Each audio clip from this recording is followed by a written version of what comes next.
قال رب اشرح لي صدري ويسر لي أمري واحلل عقدة من لساني يفقهوا قولي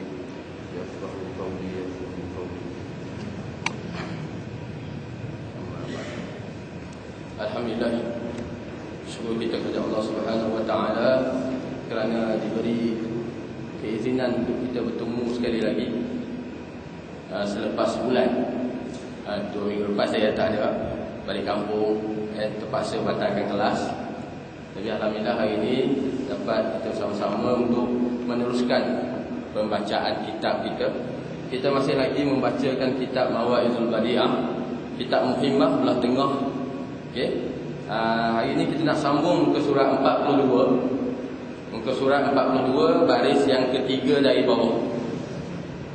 Baris yang ketiga dari bawah, hujung sekali. Tengok hujung tu. Lepas ada perkataan dengan hatinya. Kita nak sambung tu yang baru yang ketujuh. Yang keenam. Hari ini kita nak sambung yang ketujuh. Pesanan yang ketujuh daripada pengajaran yang pertama ni. Qala musannif rahimahullah wa nafa'ana bi ulumihi fid dharain amin ya rabbal alamin. Okey, dan tercenganglah aku bagi orang yang bimbang ia akan keaifan manusia padahal lupa ia akan keaifan dirinya sendiri. Ini memang tak pelik lagi. Banyakkan orang duk sibuk pasal orang lain. Pasal orang lain duk sibuk sangat. Padahal pada diri sendiri dia tak cara mana pun. Okey? Banyak. Pasal ghaibah ni, pasal membuka aib ni, membuka aib seseorang ataupun dipanggil ghaibah. Ya, ghaibah ni adalah salah satu daripada dosa besar. Ghaibah adalah salah satu daripada dosa besar. Apa dia ghaibah, tuan-tuan? Ghaibah ni adalah kita bercakap sesuatu yang orang tu benci. Kita bercakap pasal orang tu, kalau orang tu boleh dengar yang kita cakap, dia benci. Itulah ghaibah. Kalau kita sekarang ni kita kata apa? Mengumpat. Mengumpat pun ghaibah. Mengumpat pasal hal orang lain. Sebab apa ghaibah ni adalah satu dosa besar? Dengan sebab ghibah ni lah akan menyebabkan berlakunya pemusuhan. Kalau orang dengar apa yang kita cakap, yang dia tak suka, dia bagi hadiah ke kita, tuan-tuan. Bagi hadiah Allah mungkin penumbuk sebiji.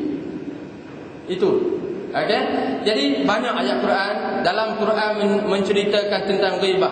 Kalau tuan-tuan buka Al-Quran surah Al-Hujurat ayat 12. Qala Allah Subhanahu wa ta'ala, a'udzubillahi minasyaitonir rajim, ya ayyuhalladzina amanu ijtanibu katsiran minadh-dhann inna ba'dadh-dhann ismun wa la tajassasu wa la yaghtab ba'dukum ba'dha ayuhibbu ahadukum an ya'kula lahma akhihi mayyitan fakarihtumuhu wattaqullaha innallaha tawwabur rahim. Dalam ayat ni Allah yang bermaksud, wahai orang-orang yang beriman, jauhilah kamu daripada kebanyakan bersangka-sangka. Kerana bersangka-sangka itu adalah satu dosa. Wala tajassasu, jangan kamu mengintip orang semata-mata nak cerita yang tak baik. Wala yaqtab ba'dukum ba'dha, jangan kamu memperbodohkan sesetengah daripada kamu. Adakah kamu suka makan daging saudara kamu sendiri? Bangkai saudara kamu? Fakarihtumuhu, nescaya kamu akan benci. Siapa suka makan bangkai, tuan-tuan? Orang yang ghibah ni ibarat Allah menyamakan dia seolah-olah dia ni makan bangkai saudaranya sendiri. Kita ni jangan kata bangkai orang, bangkai binatang pun kita tak boleh makan. 2 bangkai je yang kita duk makan sekarang ni, yang boleh makan. 2 bangkai je. Bangkai apa yang boleh makan, tuan-tuan? Bangkai ikan dengan bangkai belalang. Belalang boleh makan, bangkai lain tak boleh. Kalau ayam tu mampus dengan jalan tu, jangan pergi ambil pula. Ya? Okey. Dalam surah Al-Hujurat lagi Allah menceritakan pada ayat yang ke-13, sambungan daripada ayat tadi. Ya ayyuhan nas, inna khalaqnakum min zakarin wa unsa waja'alnakum syuhuban wa qabaila inna akramakum indallahi atqakum. Itu sambungan daripada ayat ini. Selepas Allah menceritakan tentang keburukan orang yang melakukan ghibah, Allah menceritakan orang yang lebih sesungguhnya wahai manusia, sesungguhnya kami menciptakan kamu ni daripada lelaki dan perempuan, berpuak-puak, berkabilah-kabilah.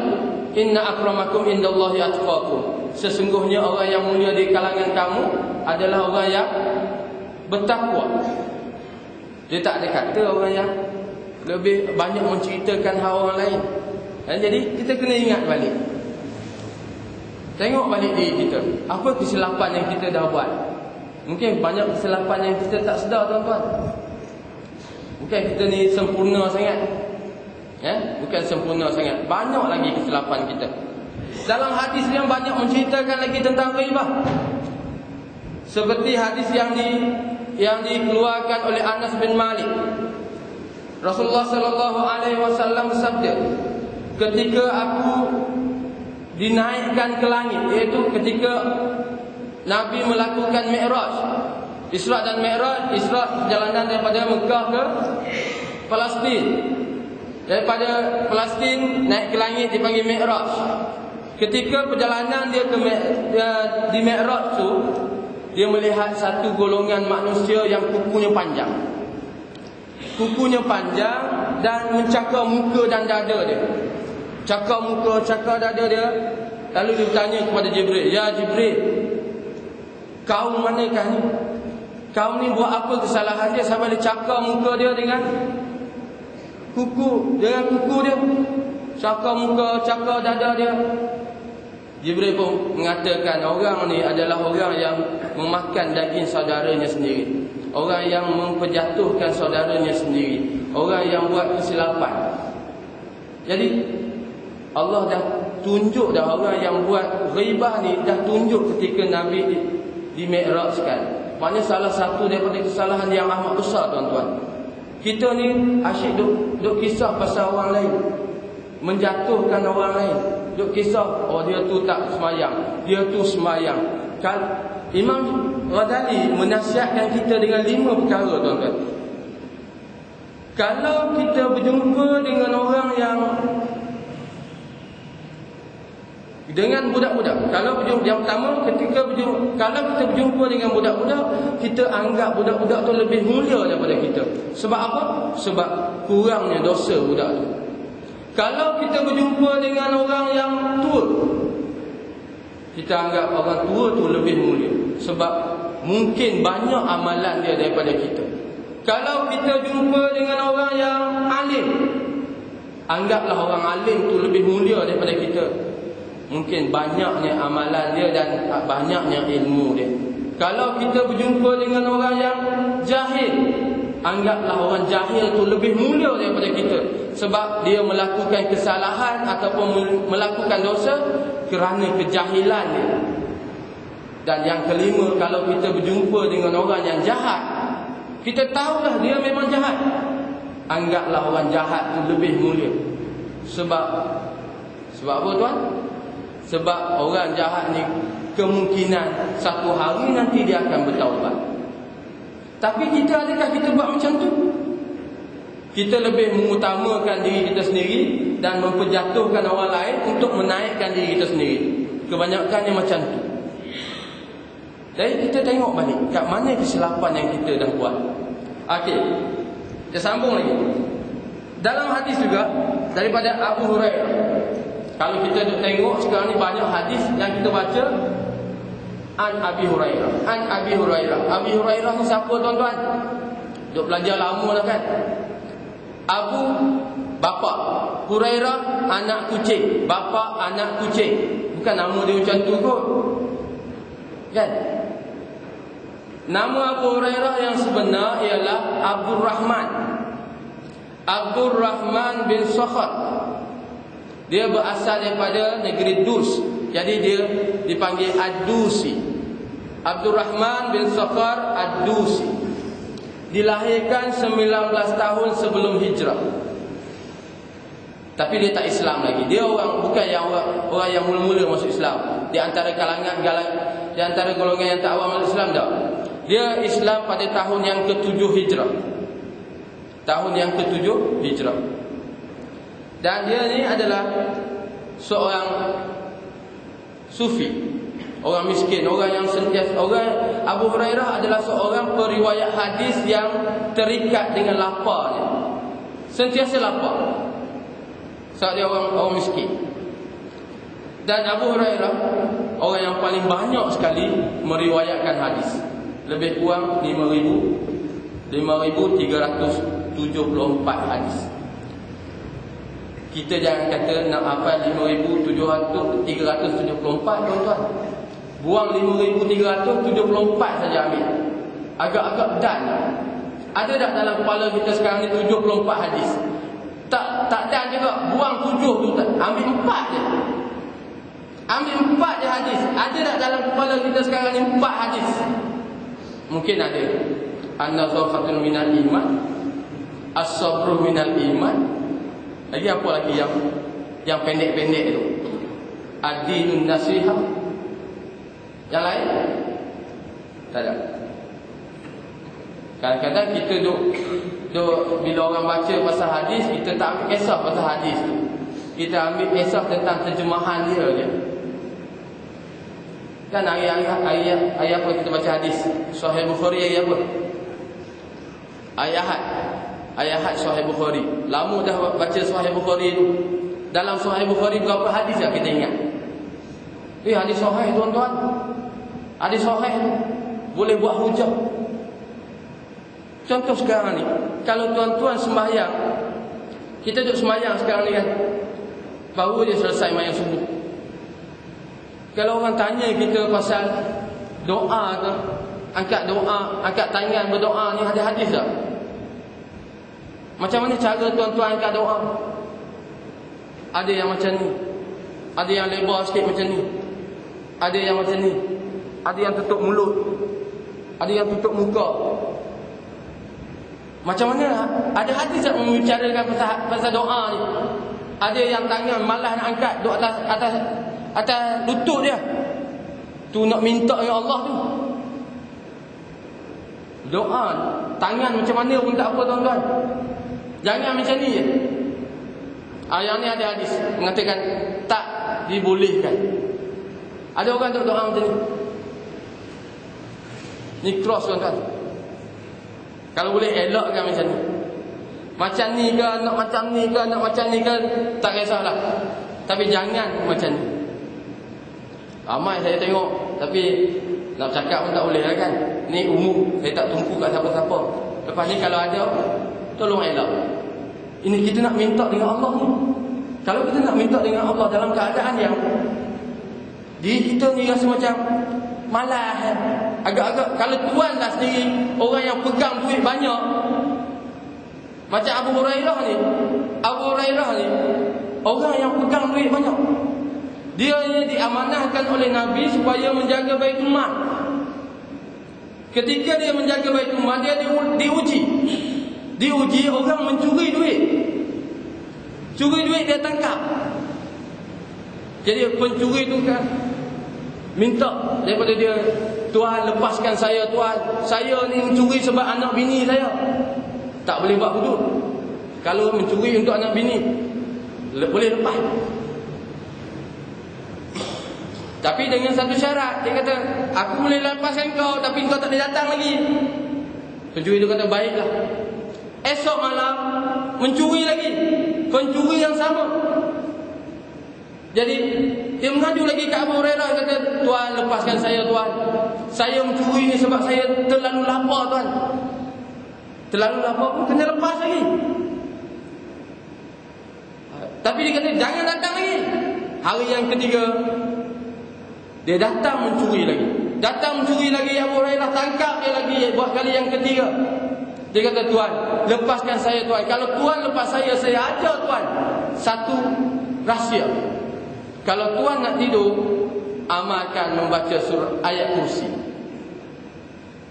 Jadi Abu Hurairah pun pada keesokan hari, bila dia dah lepas pencuri buat kali yang ketiga, dia pergi berjumpa dengan Nabi. Dia kata, ya Rasulullah, aku telah berjumpa dengan pencuri 3 malam berturut-turut, dan dia telah mengajarkan aku satu ayat supaya aku amalkan sebelum tidurku. Ayatul Kursi. Lalu Nabi Rasulullah SAW kata, yang ketiga tu betul, tapi kamu telah ditipu oleh syaitan sebanyak 3 kali. Ialah syaitan yang menyerupai manusia supaya mengacau kamu. Tapi apa yang dia ajarkan kepada kamu itu betul. Maknanya nak tidur malam, sebelum tidur tu kena baca ayat kursi. Sebab tu yang kita baca sebelum ni tentang orang yang berilmu dengan lidah tetapi tidak berilmu dengan hati. Nabi pernah berkata, kalaulah kamu mencari ilmu dan kamu tidak menam, ilmu yang ada pada kamu tu tak sentiasa bertambah, setakat tu je, dan tak beramal dengan apa yang kamu ada, syaitan lebih mulia daripada kamu. Macam kita semua ni, kita belajar, apa yang kita dah guna tuan-tuan? Agak-agak ilmu kita sekarang ni kalau ditimbang berapa banyak dah, tapi banyak mana yang kita dah guna? Kalau kita duk belajar sebelum ni, kata kita duk amal yang terbalik pun banyak tuan-tuan. Yang terbalik. Saya tak mau cerita lagi yang terbalik tu. Nanti ada hari insya-Allah saya cerita yang terbalik. Amalan-amalan yang terbalik. Contohnya saya bagi satu lah tuan-tuan ya. Sembahyang sunat. Sembahyang sunat tak disunatkan. Sembahyang sunat tu di masjid. Memperbanyakkan sembahyang di masjid tak disunatkan. Sembahyang sunat kena buat di rumah. Bayanglah sunat banyak-banyak pun tak apa. Nak apa? Nak menjaga hati kita daripada perasaan takabur. Tapi kita pelik, kita buat banyak-banyak di masjid. Lepas sembahyang 2 rakaat.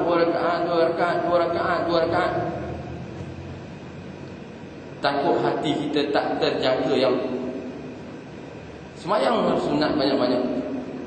Sebab tu hadis mengatakan raka'atani qabla subhi khairun minad dunya wa ma fiha. 2 rakaat sebelum subuh lebih baik daripada dunia dan barang-barang yang ada dalamnya. Baru untuk sembahyanglah banyak-banyak tak apa.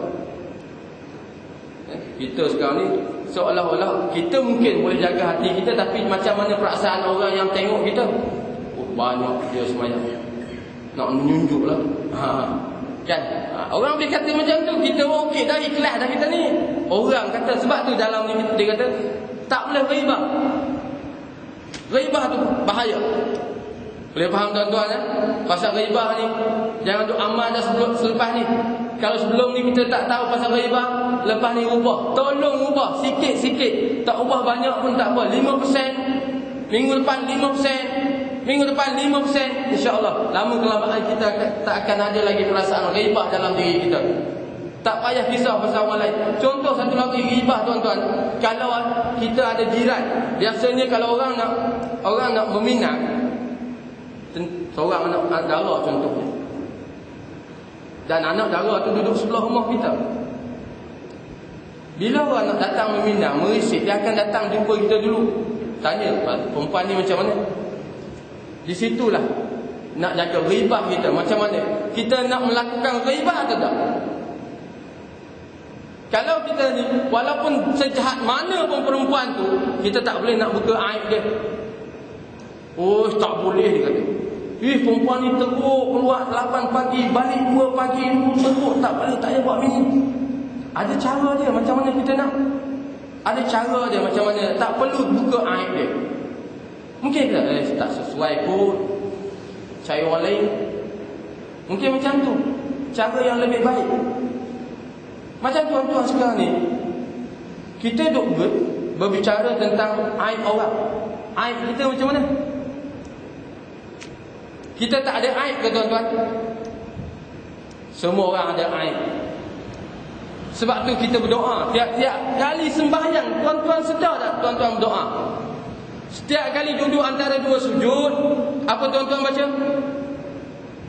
Setiap kali duduk antara 2 sujud, Rabbighfirli warhamni wajburni warfa'ni wazubni wahdini wa'afini wa'fu anni. Apa dia yang tuan-tuan baca tu?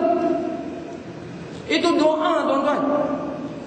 Rabbighfirli, Tuhanku, ighfirli, ampunkanlah aku, warfa'ni, dan tinggikanlah martabatku, wajburni, dan tutuplah aibku, wahdini, dan berilah petunjuk kepadaku, wa'afini, dan sehatkanlah aku, wa'fu anni, dan ampunkanlah aku.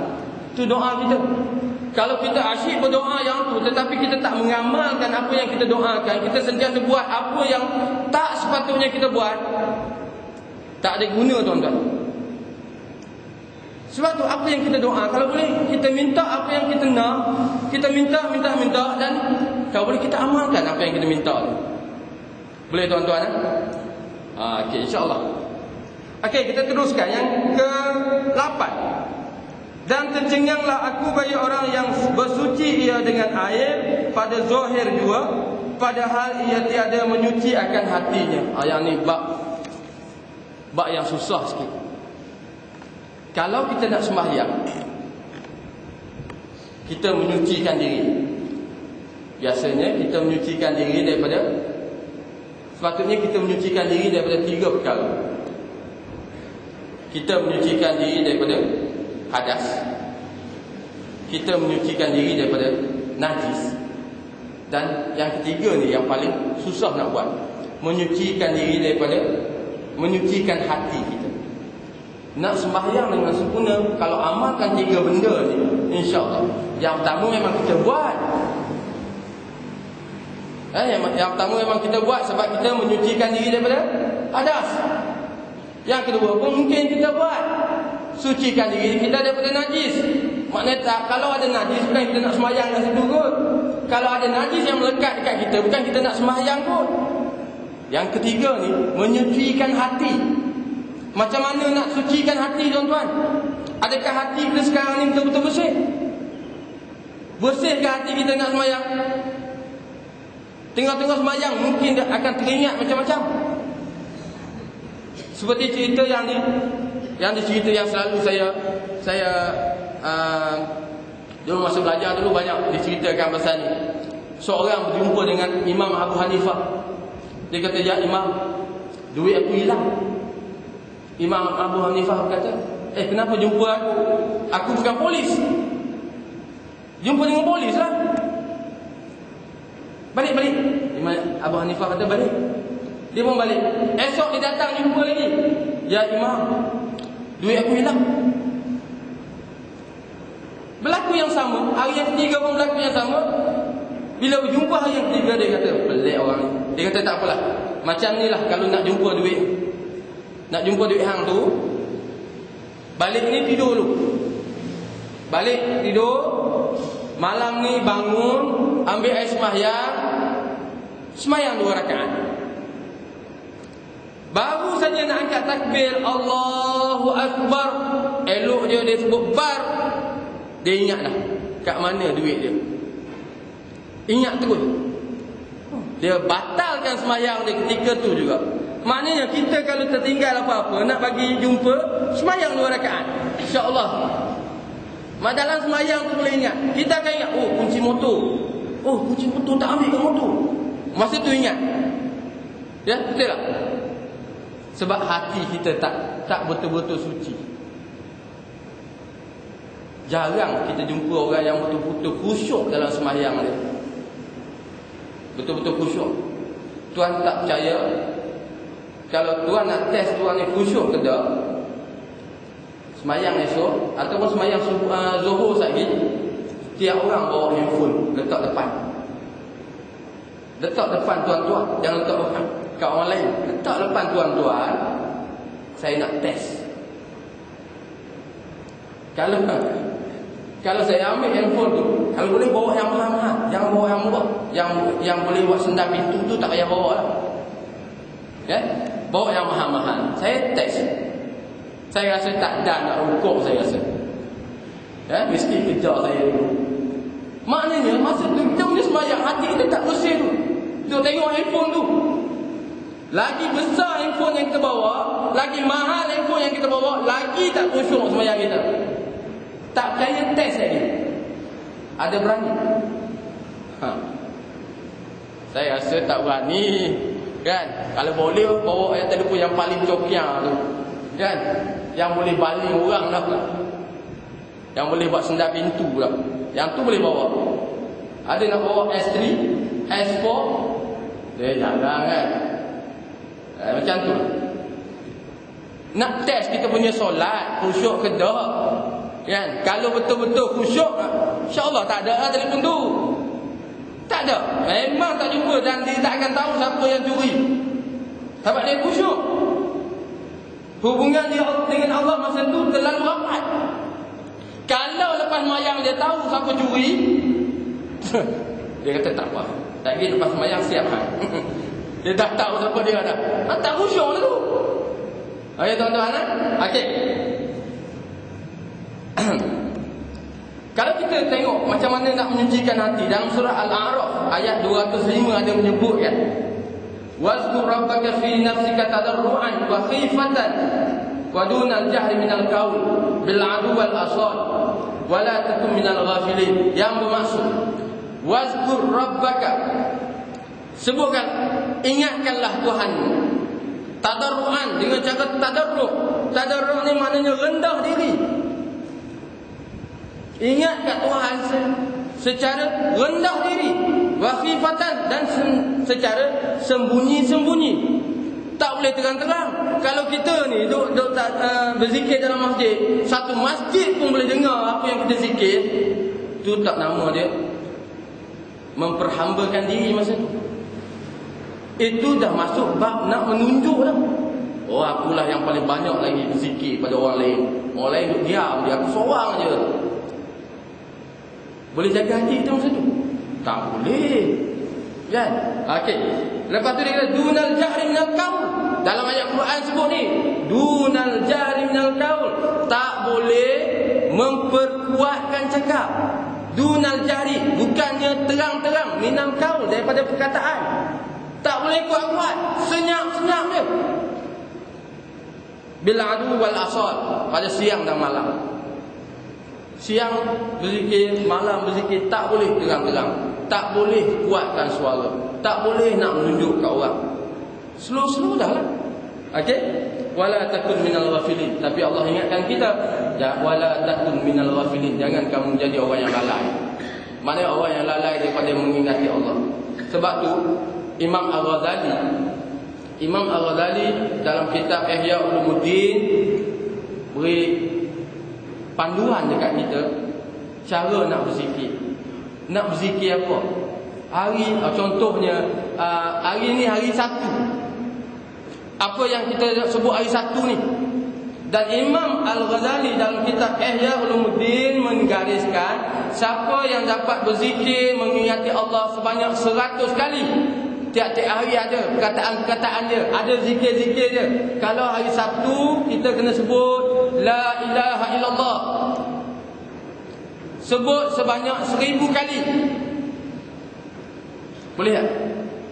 Dalam kitab, saya baca dalam kitab, setiap kali lepas mayang 200 kali La ilaha illallah. Kita boleh buat tu, time buat. Kita boleh buat La ilaha illallah tu ketika tahlil 100 kali saya. Sebab ingat lepas tu ada makan. Lepas mayang buat kan? Saya kita pergi makan sama-sama kat kedai tu. Sama juga, kan? Sehari 1000 kali. Dan siapa yang dapat mengumpulkan setiap satu zikir ni sebanyak 100,000 kali, dalam kitab ada sebut apa ganjaran dia. Kemungkinan ganjaran akan dapat macam tu. Mungkin dia akan disenangkan ketika sakaratul maut. Mungkin akan diringankan azab kubur. Wallahu a'lam bissawab. Tapi cuba amal. Hari Sabtu La ilaha illallah, hari Ahad entam sajalah. Yang penting zikir. Kita tengok apa Imam Ghazali cakap. Hari Sabtu, la ilaha illallah.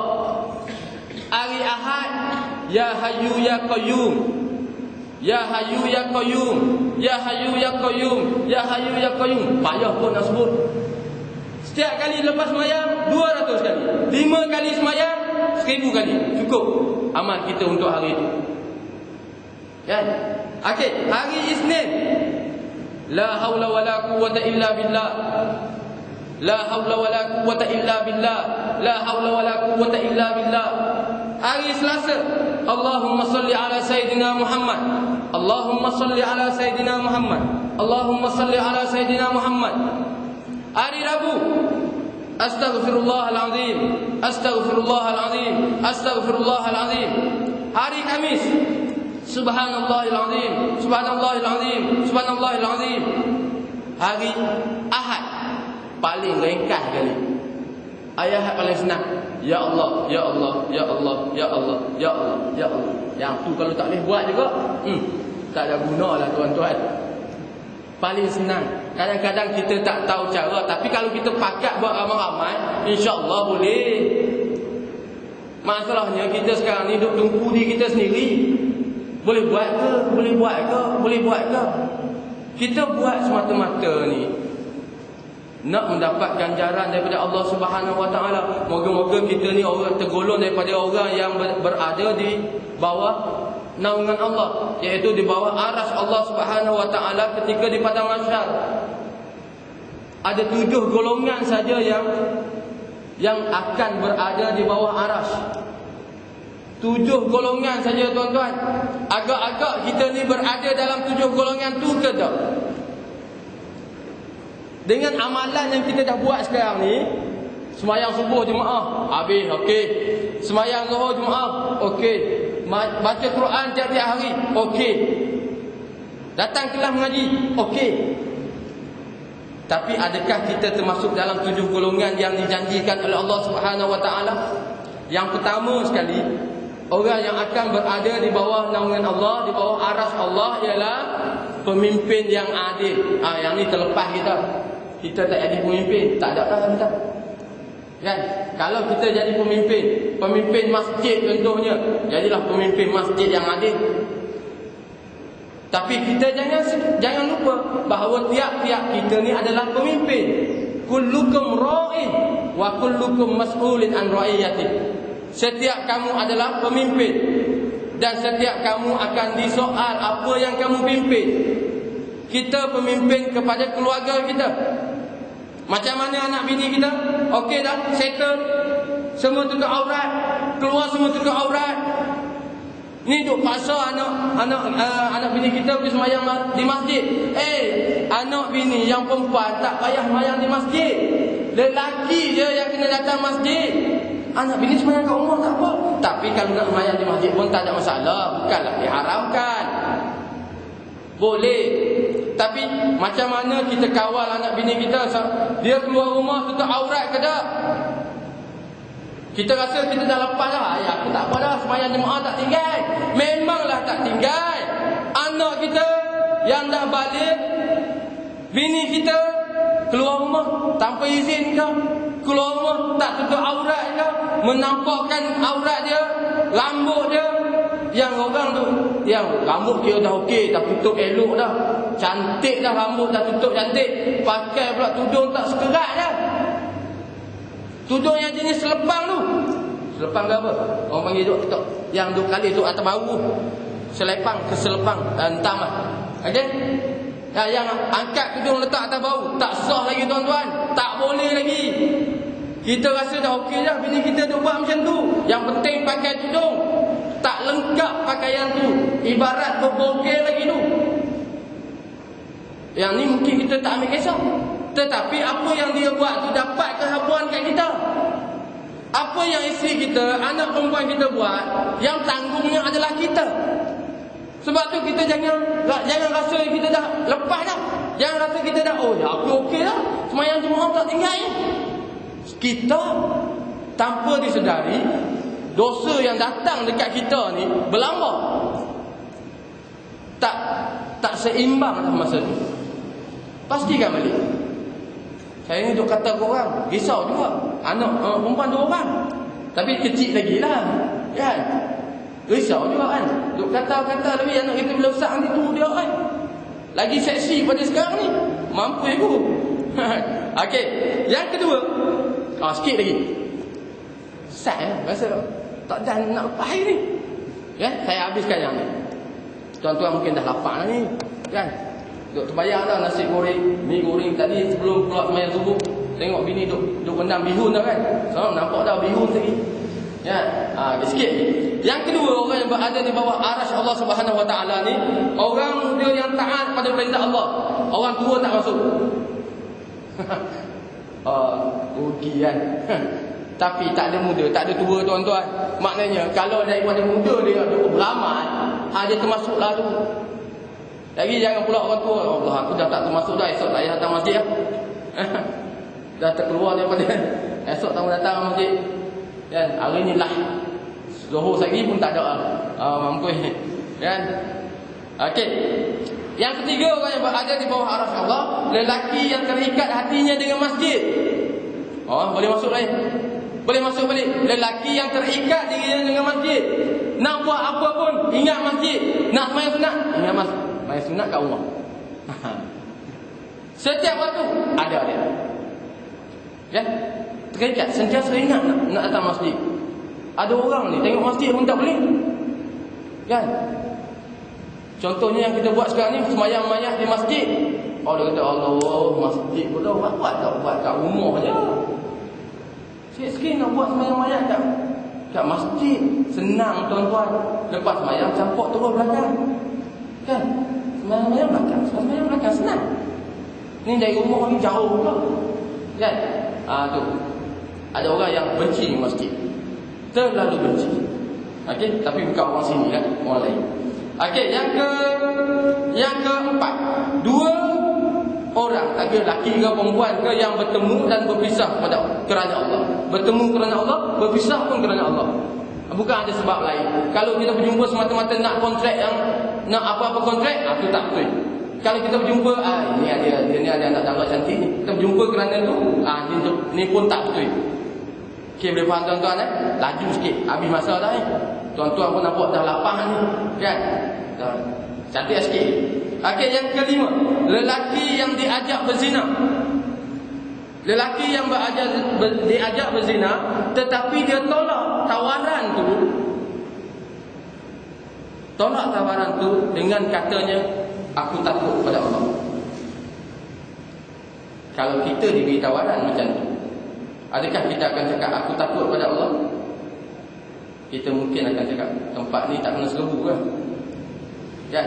Tengok puasa tak main ke kat sini? Itu salah. Yang mula-mula sini. Tak, hati kita masa tu tak kuat lagi tuan-tuan. Tak kuat lagi. Tambah lagi hati dia. Tambah lagi apa amalan yang boleh menguatkan hati kita dengan Allah Subhanahu Wa Taala.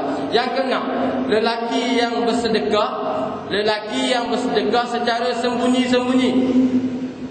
Yang ni yang pelik. Kadang-kadang sedekah RM50 je, cek je tu besar pintu. RM50 datang nak bawa cek ni, nak tunjukkan masjid. Lepas tu jumpa pula dengan pengurusi masjid ni, ustaz, ni sedekah saya. Tengok-tengok, ingatkan RM50,000. RM50 je. Titik belakang ada 2 je. Dia tinggal satu. Kalau titik belakang 3, syok tengok. Kan? Tapi RM50,000 pun tak perlu buat cek besar macam tu. Sebaik-baik sedekah, tangan kanan yang memberi, tangan kiri pun tak tahu. Maknanya tak perlu tunjuk kat orang. Boleh tuan-tuan? Kan? Esok buat tamu masjid banyak-banyak sikit. Tak payah abang orang. Buat cantik dah. Tak abang langsung. Tengok-tengok sekali bercerita kat kedai kopi. Semalam kumpul dalam tamu masjid 50 tu. Habis. Lah tu pun habis.